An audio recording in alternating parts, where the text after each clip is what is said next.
So hi guys, welcome back to ഞാൻ ഹാബിൽ episode number 28. 28ാമത്തെ എപ്പിസോഡിൽ ഫസ്റ്റ് എനിക്ക് പറയാനുള്ളത്, കോമന്റ് സെക്ഷനിൽ ഒരു കോമന്റ് ഞാൻ ശ്രദ്ധിച്ചു. അതായത് ചോദിച്ചതാണ്, 26ാമത്തെ എപ്പിസോഡിൽ എന്തോ ചേഞ്ച് ഉണ്ട് എന്ന് പറഞ്ഞിരുന്നല്ലോ, സത്യത്തിൽ അങ്ങനെ ഒരു ചേഞ്ച് ഉണ്ടോ എന്ന്. സത്യത്തിൽ അങ്ങനെ ഒരു ചേഞ്ച് ഉണ്ട്. ആ ചേഞ്ച് എന്താണെന്ന് വെച്ച് കഴിഞ്ഞാൽ 25ാമത്തെ എപ്പിസോഡ് വരെയും 27ാമത്തെ എപ്പിസോഡും ഇന്നത്തെ 28ാമത്തെ എപ്പിസോഡും ഞാൻ എടുക്കുന്നത് രാത്രിയാണ്. ഇതിന്റെ ബാക്ക്ഗ്രൗണ്ടിൽ നിങ്ങൾ ശ്രദ്ധിച്ചാൽ മനസ്സിലാവും. ഞാൻ കുറച്ച് ലൈക്ക് 25ാമത്തെ എപ്പിസോഡ് 15 മുതലുള്ള ഈ ഒരു ബ്ലൂ ലൈറ്റ് നിങ്ങൾക്ക് കാണാൻ കഴിയൂല. പക്ഷെ എങ്കിൽ പോലും ഏകദേശം നിങ്ങൾക്ക് കണ്ടിട്ടൊരു നൈറ്റ് എടുക്കുകയാണെന്നുള്ളൊരു ആംബിയൻസ് നിങ്ങൾക്ക് ഫീൽ ചെയ്യുന്നില്ല. പക്ഷെ 26ാമത്തെ എപ്പിസോഡ് എടുത്തത് രാത്രിയല്ല, അത് ഉച്ചക്കായിരുന്നു. അതാണ് അതിൽ ബാക്കിൽ നിന്ന് ഈ വിൻഡോന്റെ ഉള്ളിൽ കൂടെ പുറത്തുനിന്ന് സൺലൈറ്റ് അടിക്കുന്നുണ്ട്. അതാണ് ഞാൻ പറഞ്ഞത്, ഒരു ചേഞ്ച് ഉണ്ട്. പക്ഷെ എന്റെ തൊട്ട് പുറകിൽ ഉണ്ടായിട്ടും ഇത്രയും അടുത്തായിട്ടും ഈ ഒരു ഇത് ആർക്കും മനസ്സിലാക്കാൻ പറ്റിയില്ല എന്ന് വെച്ചിട്ട്, എന്താണ് മക്കളെ നിങ്ങളൊക്കെ, ഇനിയും ശ്രദ്ധിക്കാനുണ്ട്, ഇനിയും നല്ല രീതിയിൽ ശ്രദ്ധിക്കാനുണ്ട്. ഇപ്പൊ എടുക്കുന്നത് രാത്രിയാണ്. ഇപ്പൊ സമയം എത്രയെന്ന് അറിയോ? 11:30 മണിയായി, 11:21. അപ്പൊ അതായിരുന്നു ഞാൻ ആ പറഞ്ഞ ചേഞ്ച്. പിന്നെ വേറെ ഇത് കണ്ടു, കോമന്റ് സെക്ഷനിൽ അത് എവിടെയെന്ന്. ഗൈസ് ലിസൺ ടു മീ, ഞാൻ വീണ്ടും പറയുന്നത് ചില്ലറ പണിയല്ല. അത് എഴുതുക മീൻസ് ഞാനത് ഒന്ന് സെറ്റ് ചെയ്യണം. അത് എനിക്ക് കുറച്ച് സമയം തരണം നിങ്ങള്. ഞാൻ എവിടെ മുതൽ തുടങ്ങണം? 14ാമത്തെ എപ്പിസോഡ് മുതൽ തുടങ്ങണം. അവിടെ മുതൽ ഞാനൊന്ന് സോർട്ട് ചെയ്ത് വരട്ടെ. അപ്പൊ എന്തായാലും ഞാൻ ചെയ്യാണ്ടിരിക്കില്ല. ഇപ്പൊ എപ്പിസോഡ് 28 അല്ലേ? മാർക്ക് മൈ വേർഡ്സ്, എപ്പിസോഡ് 35ന്റെ ഉള്ളിൽ വരുന്ന എപ്പിസോഡുകളിൽ എന്തായാലും കോമന്റ് സെക്ഷനിലെ കോഡ്സും റൈറ്റിങ്സും വന്നിരിക്കും. My word. അപ്പൊ എപ്പിസോഡ് 28ലെ ഫസ്റ്റ് കോട്ട് നോക്കാം. ആരാണ്, എന്താണ്? ഗുഡ് ടൈംസ് ഒഫീഷ്യൽ എന്ന് പറയുന്നൊരു പേജ് പോസ്റ്റ് ചെയ്താ, ഓരോ അനുഭവങ്ങൾക്ക് ശേഷവും ഇൻസ്റ്റയിൽ കയറിയിട്ടുണ്ടോ, ആരോ നമുക്ക് വേണ്ടി ഡെഡിക്കേറ്റ് ചെയ്യുന്ന പോലെ ആയിരിക്കും പോസ്റ്റുകളുടെ വരവ്. ശരിയല്ലടാ, അതെന്തായിരിക്കും അങ്ങനല്ലേ? അതായത് നമുക്ക് ചിലപ്പോൾ നമ്മള് ഒരു വേസ്റ്റ് സ്റ്റേജിലൂടെ കടന്നു പോകുന്നതെന്ന് വിചാരിക്കാം, അല്ലെങ്കിൽ ഒരു ബെസ്റ്റ് സ്റ്റേജിലൂടെ കടന്നു പോകുന്ന വിചാരിക്കാം. നമ്മൾ ആ ടൈമിൽ നമ്മൾ സോഷ്യൽ മീഡിയ ഓപ്പൺ ചെയ്യുമ്പോൾ കറക്റ്റായിട്ട് മാച്ചിങ് ആയിട്ടുള്ള റൈറ്റിങ്സും കോഡ്സും റീൽസും നമുക്ക് വരും. ഇതെങ്ങനെയല്ലേ? വേറെ എങ്ങനെയല്ല, ഫോണൊക്കെ നമ്മൾ ട്രാക്ക് ചെയ്യുന്നുണ്ട്. ആരാ പറഞ്ഞത് ഫോണിലൊക്കെ നമ്മൾ സേഫ് ആണെന്ന്? നമ്മളൊന്നിലും സേഫ് അല്ല. നമ്മൾ ലൈക്ക് പറയുന്ന കാര്യങ്ങൾ വരെ ഫോണിലൊക്കെ റെക്കോർഡായി പോവാണ്, ട്രാക്ക് ചെയ്യുന്നുണ്ട് നമ്മളെ. എടാ, നമ്മൾ സ്മാർട്ട് ഫോൺ കൊണ്ട് നടക്കുന്ന ആ സമയത്തൊന്നും നമ്മൾ ഒറ്റക്കല്ല എന്നുള്ളൊരു ബോധം നമുക്ക് വരണം. കാരണം ആ സമയത്തൊക്കെ ഒരാൾ കൂടെ നമ്മുടെ കൂടെ ഉണ്ട്, ഒരു ഡിജിറ്റൽ ഹ്യൂമൻ നമ്മുടെ കൂടെ വരുന്നുണ്ട് എന്നതിനുള്ള റിയൽ മീനിങ് ആണ് നമ്മുടെ ഒക്കെ ഫോൺ എന്ന് പറയുന്നത്. ആ ഒരു കാര്യം കൊണ്ട് തന്നെയാണ്. പക്ഷെ എങ്കിൽ പോലും കറക്റ്റ് ആയിട്ടുള്ള സാധനങ്ങൾ നമുക്ക് വരുന്നതില്ലേ, സമ്മതിക്കണം ചില സമയത്തൊക്കെ. അടുത്തത് വൈസർ നോട്ട്സ് എന്ന് പറയുന്നൊരു പേജ് പോസ്റ്റ് ചെയ്താ, stay rare, most are just copies. ഞാൻ ഒരുപാട് തവണ പറഞ്ഞിട്ടുണ്ട്. എടാ, നമുക്ക് ചുറ്റും നൂറുകണക്കിന് ആളുകൾ നിന്നിട്ടും നീ റോങ് ആണ്, നീ തെറ്റാണ്, നീ ഫേക്ക് ആണെന്ന് പറഞ്ഞു കഴിഞ്ഞാൽ നമ്മുടെ ഉള്ളിൽ നമുക്കൊരു ബോധ്യമുണ്ട്, നമ്മൾ ശരിയാണ്, നമുക്കൊരു വിശ്വാസമുണ്ട്, നമ്മൾ സത്യമാണ് എന്ന ഒരു കാര്യം നമുക്കുണ്ടെങ്കിൽ, എന്നൊരു തോട്ട്, എന്നൊരു വിശ്വാസം, കോൺഫിഡൻസ് നമുക്കുണ്ടെങ്കിൽ, നൂറുകണക്കിന് ആളുകൾ നമുക്ക് എതിരുന്നാലടാ കോൺഫിഡൻ്റ് ആയിട്ട് സ്ട്രോങ് ആയിട്ട് നിൽക്കണം. സത്യം ഉണ്ടെങ്കിൽ, സ്ട്രോങ് ആണെങ്കിൽ അങ്ങനെ പിടിച്ചു നിൽക്കുക. അല്ലാണ്ട് എല്ലാവരും ഒന്നാണെന്ന് വിചാരിച്ചിട്ട് നമ്മൾ മാത്രം ഒറ്റപ്പെട്ടു പോകുന്നുള്ള തോട്ടിൽ ഒരിക്കലും ഗ്രൂപ്പിന്റെ കൂടെ നിൽക്കരുത്. ഒറ്റക്കാണെങ്കിലും സത്യത്തിന്റെ കൂടെ നിൽക്കണം, ഒറ്റക്കാണെങ്കിലും ശരിന്റെ കൂടെ നിൽക്കണം, തെറ്റിന്റെ കൂടെ നിൽക്കരുത്. അടുത്തത് വൈസർ നോട്ട്സ്, സെയിം പേജ് തന്നെയാണ്. വൈസർ നോട്ട്സ് എന്ന് പറഞ്ഞ സെയിം പേജ് പോസ്റ്റ് ചെയ്തതാണ്. Yes, you are all wrong. ഈ ഫോട്ടോ കണ്ടോ? ഇതാണ് ഞാനിപ്പോ പറഞ്ഞത്. നമുക്ക് ചുറ്റും നിന്ന് നൂറുകണക്കിന് ആളുകള് എന്താ പറയാ നമുക്കെതിരെന്നാലും നമ്മളെ ഉള്ളിലൊരു ബോധം വേണം. നമ്മൾ പറയുന്നത് ശരിയാണ്, മറ്റുള്ളവർ പറയുന്നതിൽ തെറ്റുണ്ട് എന്ന് നമുക്കൊരു ഉറച്ച കോൺഫിഡൻസ് നമുക്കുണ്ടെങ്കിൽ മുഖത്ത് നോക്കി പറയണം. ആ നൂറുകണക്കിന് ആളുകളോട് നമ്മൾ പറയണം, നിങ്ങളെല്ലാവരും തെറ്റാണ്, ഞാൻ പറയുന്നതാണ് ശരി. എടാ, ആ സമയത്ത് കുറെ ആളുകൾ പറയും നമുക്ക് മെജോറിറ്റി നോക്കാം, പോള് നോക്കാം. എടാ, എന്ത് നോക്കി കഴിഞ്ഞാലും ശരിയാണ്. തെറ്റിന്റെ കൂടെ 1000 ആളുകൾ വന്നാലും ശരി ഒരാൾ പറഞ്ഞാൽ മതി, അതാണ് ശരി. അല്ലാണ്ട് എത്ര ആള് കൂടി നിൽക്കുന്നതെന്നല്ല, എന്തിൽ കൂടി നിൽക്കുന്നതാണ്. ശരിയിലാണോ തെറ്റിലാണോ കൂടി നിൽക്കുന്നതാണ് പ്രധാനം. ഓക്കെ, ഭയങ്കര അടിപൊളി കോട്ടൺ. ഇത് സത്യം പറഞ്ഞാൽ നിങ്ങളെല്ലാവരും, ഇപ്പം ഞാനടക്കം നമ്മളെല്ലാവരും ലൈഫിൽ ഇംപ്ലിമെൻ്റ് ചെയ്യേണ്ട ഒരു കാര്യമാണ്. നമ്മളെ കൂടെ നിൽക്കുന്ന ആളുകൾ നമ്മളെ സപ്പോർട്ട് ചെയ്യുന്നില്ല, അല്ലെങ്കിൽ അവർ നമ്മളെ എതിർത്ത് പറയുന്നുണ്ട് എന്ന് വിചാരിച്ചിട്ട് നമ്മളെ അഭിപ്രായങ്ങൾ മാറ്റരുത്, നമ്മളെ ശരികൾ മാറ്റരുത്, നമ്മളെ ഉള്ളിൽ വിശ്വസിക്കുന്ന സത്യങ്ങൾ മാറ്റരുത്. നമുക്ക് ഒരു ബോധം, ഒരു ഉറപ്പുണ്ടെങ്കിൽ പിടിച്ചു നിൽക്കടാ, ആരെന്ത് പറഞ്ഞാലും വിഷയമുള്ള കാര്യമല്ല. Yes, next one. In the sky .0 എന്ന് പറയുന്നൊരു പേജ് പോസ്റ്റ് ചെയ്താ, once you feel avoided by someone, never disturb them again.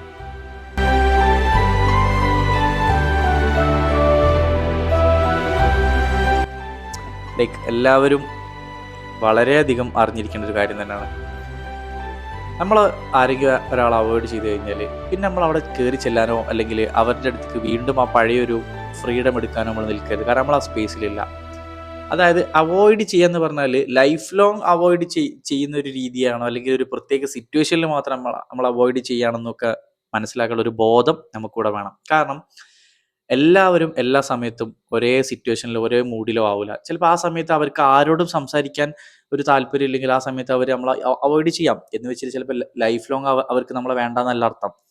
അതേ സ്ഥാനത്ത് റിപ്പീറ്റഡ്ലി നമ്മളെ മാത്രം അവോയ്ഡ് ചെയ്യുമ്പോൾ നമുക്ക് മനസ്സിലാക്കാൻ പറ്റും നമ്മളവിടെ ആവശ്യമില്ല. ശരിയല്ലേ? അപ്പൊ ആ ഒരു ഡിഫറൻസ് മനസ്സിലാക്കുക. സാഹചര്യങ്ങൾ കൊണ്ട് അത് മനഃപൂർവ്വമല്ലാത്ത രീതിയിൽ അവോയ്ഡ് ചെയ്യുന്നതാണോ, അല്ലെങ്കിൽ നമ്മളെ മാത്രം അറിഞ്ഞുകൊണ്ട് മനഃപൂർവ്വം അവോയ്ഡ് ചെയ്യുന്നതാണോ എന്നൊരു കാര്യം മനസ്സിലാക്കിയിട്ട് നമ്മൾ ചിന്തിക്കുക. വീണ്ടും അവരിലേക്ക് ചെല്ലണം. എടാ, സാഹചര്യങ്ങൾ കൊണ്ട് അവർ പോലും അവർക്ക് ഹാൻഡിൽ ചെയ്യാൻ പറ്റാത്ത ഒരു മൂഡിൽ നിൽക്കുന്ന സമയത്ത് അവർ നമ്മൾ അവോയ്ഡ് ചെയ്യുകയാണെങ്കിൽ ആ ഒരു സിറ്റുവേഷൻ മനസ്സിലാക്കേണ്ടത് നമ്മളാണ്. അവർ ഓക്കെ അല്ല, ഈ ഒരു സമയത്ത് അവർക്ക് കുറച്ച് സമാധാനമായിട്ട് ഒന്ന് ഒറ്റയ്ക്ക് ഇരിക്കാനാണ് തോന്നുന്നത്, അല്ലെങ്കിൽ അവർക്ക് ഇപ്പം ആരോടും ഒന്ന് സംസാരിക്കാൻ അങ്ങനത്തെ ഒരു കാര്യം നമ്മൾ മനസ്സിലാക്കണം.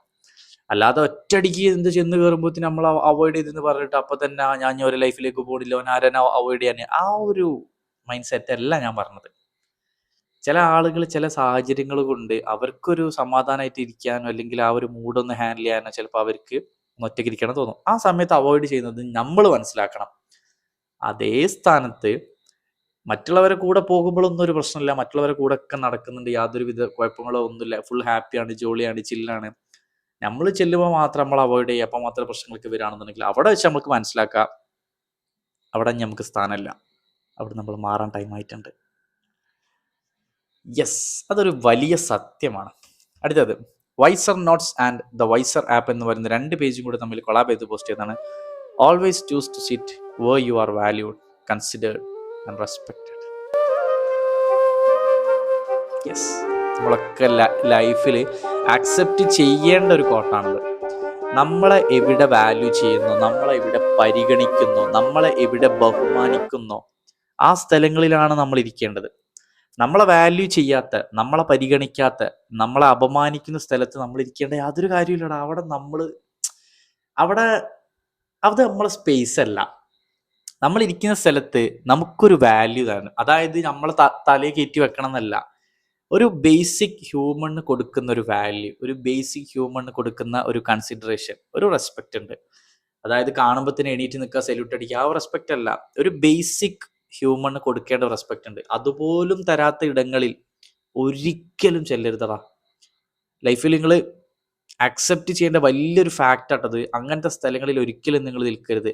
അത് നിങ്ങളുടെ എത്ര വലിയ അറ്റാച്ച്ഡ് ആയ സർക്കിൾ ആണെന്ന് പറഞ്ഞു കഴിഞ്ഞാലും, എത്ര വലിയ ക്ലോസ് ആയ ആളുകളാണെന്ന് പറഞ്ഞു കഴിഞ്ഞാലും, മേ ബി നിങ്ങൾക്കാവും അവർ അറ്റാച്ച്ഡ് ആയതും, നിങ്ങൾക്കാവും അവർ ക്ലോസ് ആയതും. അവർക്ക് നിങ്ങൾ അങ്ങനെ ആകണമെന്നില്ല. അതുകൊണ്ട് നിങ്ങളെ വാല്യൂ ചെയ്യാത്ത സ്ഥലത്ത്, നിങ്ങളെ കൺസിഡർ ചെയ്യാത്ത സ്ഥലത്ത്, നിങ്ങളെ റെസ്പെക്റ്റ് ചെയ്യാത്ത സ്ഥലത്ത് ഒരിക്കലും ചെന്ന് ഇരുന്ന് നിങ്ങളുടെ വാല്യൂ കളയരുത്. ഓക്കെ, അടുത്തത് പീസ് ഡിസ്കവർ എന്ന് പറയുന്നൊരു പേജ് പോസ്റ്റ് ചെയ്താ, if you had seen it from my perspective you would have understood why it hurt me so much.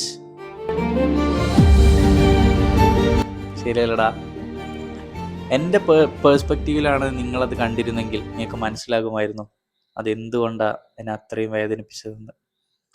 അത്ര ബ്യൂട്ടിഫുൾ ആയിട്ട് അവർ എഴുതിയതിലെ മാഷാല്ലാ.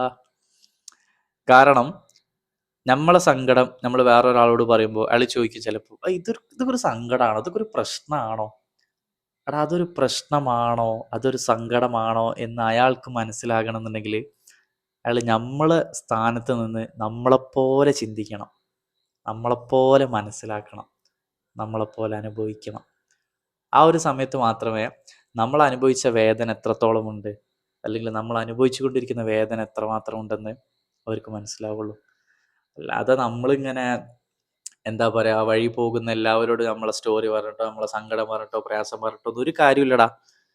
ആ ആളുകൾക്ക് നമ്മളെ സ്ഥാനത്ത് നിന്ന് അത് കാണാനും ചിന്തിക്കാനുള്ളൊരു മനസ്സുകൂടെ വേണം. അപ്പോഴേ അവർക്കും മനസ്സിലാവുള്ളൂ അത് വിചാരിച്ചത്ര ഈസി അല്ല എന്ന്. യെസ്. അടുത്തത് മുൻജിദ് ഷിഹാദ് എന്ന് പറയുന്നൊരു പേജ് പോസ്റ്റ് ചെയ്താ, നമ്മൾ ആഗ്രഹിച്ചതും നമുക്കായി വിധിച്ചതും ഒന്നാകട്ടെ.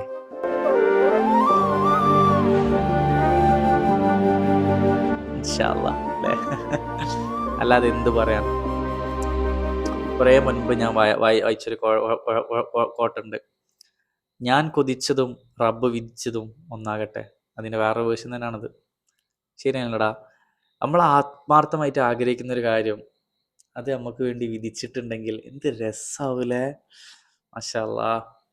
അത്രയും ആഗ്രഹിക്കുന്ന, അത്രയും കൊതിക്കുന്ന, സത്യസന്ധമായിട്ട് ആത്മാർത്ഥമായിട്ട് ആഗ്രഹിക്കുന്ന കുറച്ച് കാര്യങ്ങളുണ്ടാവും. ചിലപ്പോൾ വ്യക്തികളെ ആകാം, ചിലപ്പോൾ ചില കാര്യങ്ങളാകാം, വലിയ വലിയ സ്വപ്നങ്ങളാകാം, അങ്ങനെ പലതും ആകാം. ആ സമയത്ത് നമ്മൾ ഉള്ളിൽ നിന്ന് പറയും, പടച്ചോനെ നടത്തി തരണേ, ഞാൻ ആഗ്രഹിച്ചതും റബ്ബ് വിധിച്ചതും ഒന്നാകട്ടെ, ഇൻഷാ അല്ലാ, ആമീൻ. അടിപൊളി റൈറ്റിംഗ് ആണ്, എനിക്ക് ഇഷ്ടപ്പെട്ടു. സോ യെസ് ഗൈസ്, അടുത്തത് നമ്മുടെ എപ്പിസോഡ് നമ്പർ 28 എത്രാമത്തെ, 8ാമത്തെ കോട്ട് എന്താണെന്ന് നോക്കാം. കോട്ടാണോ റൈറ്റിംഗ് ആണോ നോക്കാം. നിഴൽ ഒഫീഷ്യൽ എന്ന് പറയുന്നൊരു പേജ് പോസ്റ്റ് ചെയ്താ, സ്നേഹിക്കുക എളുപ്പമാണ്, പക്ഷെ ജീവിതം മുഴുവൻ അതേ സ്നേഹത്തോടെ കൂടെ ഉണ്ടാവുക എല്ലാവർക്കും അത് കഴിയണമെന്നില്ല. എന്ത് ബ്യൂട്ടിഫുൾ ആയിട്ടാണ് അകന്നു പോയവർക്ക് വേണ്ടിയിട്ട് അവർ എഴുതിയതിൽ, അവരെ ഓർമ്മപ്പെടുത്താൻ വേണ്ടിയിട്ട്, അവർക്കൊരു തിരിച്ചറിവ് കൊടുക്കാൻ വേണ്ടിയിട്ട് എത്ര മനോഹരമായിട്ടാണ് അവർ എഴുതിയത്. സ്നേഹിക്കുക എളുപ്പമാണ്, പക്ഷെ ജീവിതം മുഴുവൻ അതേ സ്നേഹത്തോടെ കൂടെ ഉണ്ടാവുക എല്ലാവർക്കും അത് കഴിയണമെന്നില്ല. അത്രമേൽ സ്നേഹിച്ചിട്ട് ജീവിതം തുടങ്ങി ഒരു പോയിന്റ് എത്തുമ്പോൾ സ്നേഹം ദേഷ്യവും പ്രശ്നങ്ങളൊക്കെ ആയിട്ട് മാറുന്ന എത്രയോ ആളുകൾ നമ്മുടെ നാട്ടിലുണ്ട്. അപ്പോൾ അവർ തന്നെ പറയുന്നൊരു കാര്യമുണ്ട്, മുൻപ് ഇങ്ങനെ അല്ലായിരുന്നു എന്നോട്, മുൻപ് ഇങ്ങനെ അല്ലായിരുന്നു എന്നെ സ്നേഹിച്ചത്, മുൻപായിരുന്നു സ്നേഹിച്ചത്, ഇപ്പൊ സ്നേഹമില്ല, ഇപ്പൊ ഫുൾ ദേഷ്യമാണെന്ന്. ആ ആളുകൾക്ക് മിസ്സാകുന്നത് ഒരു ടൈമാണ്, ആദ്യത്തെ ആ ഒരു യഥാർത്ഥ സ്നേഹം, അല്ലേ? അതേ ലോകത്ത്, അങ്ങനെയുള്ള ആളുകൾ ജീവിക്കുന്ന അതേ ലോകത്ത് ആദ്യം മുതൽ മരണം വരെ, അല്ലെങ്കിൽ അവരുടെ ആയുസ് തീരുന്ന ആ ഒരു കാലം വരെ ആദ്യം മുതലേ ഉള്ളൊരു സ്നേഹമാണെന്നുണ്ടെങ്കിൽ അതെന്ത് ബ്യൂട്ടിഫുൾ ആവൂലേ. അതല്ലേ ഇവിടെ എഴുതിയത് വേറൊരു തരത്തിൽ, സ്നേഹിക്കുക എളുപ്പമാണ്, പക്ഷെ ജീവിതം മുഴുവൻ അതേ സ്നേഹത്തോടെ കൂടെ ഉണ്ടാവുക എല്ലാവർക്കും അത് കഴിയണമെന്നില്ല. പക്ഷെ കഴിയുന്ന ആളുകളുണ്ട്, ചിലർക്കത് കഴിയും. അവർ സത്യം പറഞ്ഞാൽ ഭയങ്കര ഭാഗ്യം ചെയ്ത ആളുകളാടാ. കാരണം അത് എല്ലാവർക്കും കിട്ടുന്ന ഒരു കാര്യമല്ല, അത്രയും നല്ലൊരു കാര്യമാണ്. അതുകൊണ്ട് തന്നെ അത് കിട്ടുന്ന ആളുകൾ അത്രയും ഭാഗ്യം ചെയ്ത ആളുകളാണ്. യെസ്.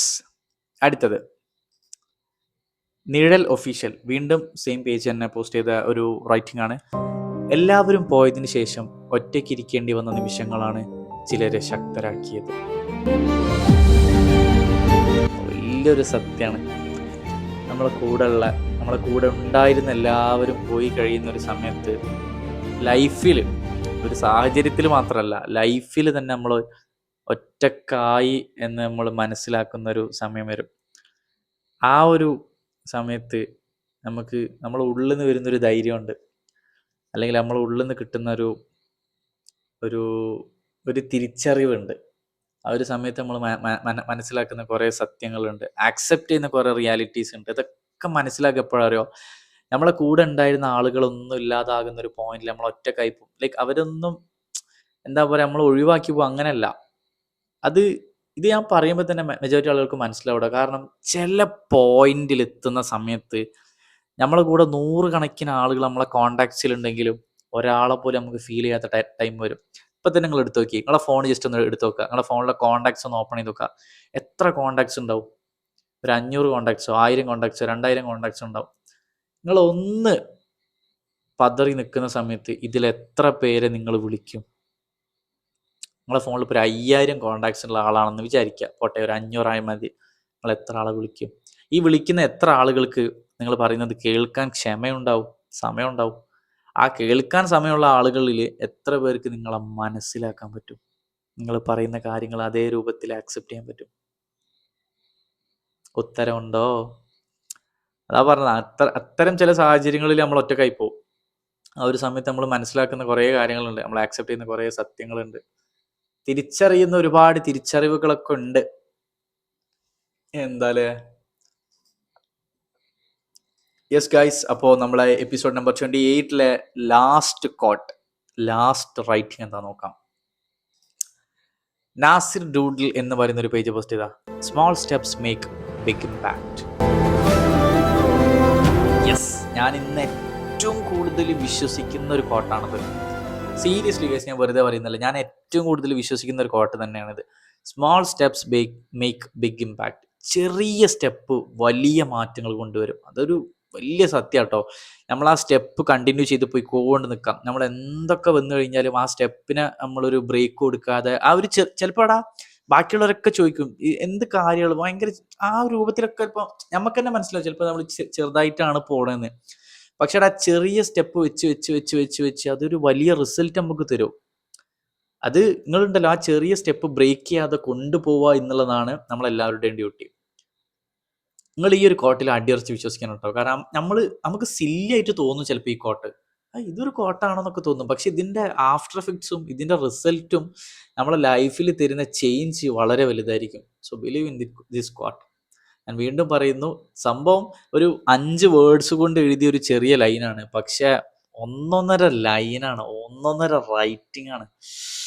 ടച്ച് ചെയ്യണ്ടല്ലോ, ഇവിടെ. യെസ് ഗൈസ്, അപ്പോൾ നമ്മൾ എപ്പിസോഡ് നമ്പർ 28 ഇവിടെ വെച്ച് വൈൻഡ് അപ്പ് ചെയ്യുകയാണ്. കൂടുതലൊന്നും പറയാനില്ല. നമ്മളെല്ലാ വീഡിയോയിലും പറയുന്നത് പോലെ കോമന്റ് സെക്ഷനിൽ കോഡ്സ് എഴുതിക്കോളൂ. എന്താ പറയാ, ഇപ്പൊ തന്നെ ഒരുപാട് കോഡ്സ് ഉണ്ട്, പക്ഷെ എങ്കിലും നിങ്ങൾ കോഡ്സ് എഴുതിക്കോളൂ. ഇതൊക്കെ വെച്ചിട്ട് നമ്മൾ എന്തായാലും ഞാൻ വീണ്ടും പറഞ്ഞ എപ്പിസോഡ് നമ്പർ 35 ഉള്ളിൽ ഡെഫിനറ്റ്ലി നമ്മൾ എന്തായാലും കോമന്റ് സെക്ഷനിലെ കോഡ്സും റൈറ്റിംഗ്സും വെച്ചുള്ള വീഡിയോ തുടങ്ങിയിരിക്കും. അല്ലെങ്കിൽ ഞാൻ ഈ പരിപാടിയെ നിർത്തും. പോരെ, my word. So anyway, thank you for watching. By.